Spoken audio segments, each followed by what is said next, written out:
The decimal representation of 11/40 will. चारोटी ऑप्शन मध्य आमको गोटे बाछिबार अच्छी।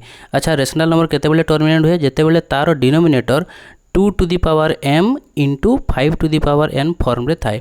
ताले 11/40 को आम केमती लिखिपर 11/2 to the power 3 into 5 to the power 1 से यही फॉर्म रे अच्छी तेणु ये टर्मिनेट हम केते प्लेस रे टर्मिनेट हम कौन करवा देख 2 रो पावर 3 अच्छी ताले 5 रो पावर जेहेतु 1 अच्छी आम 5 रो पावर 2 गोटे मल्टीप्लाई करदेवा।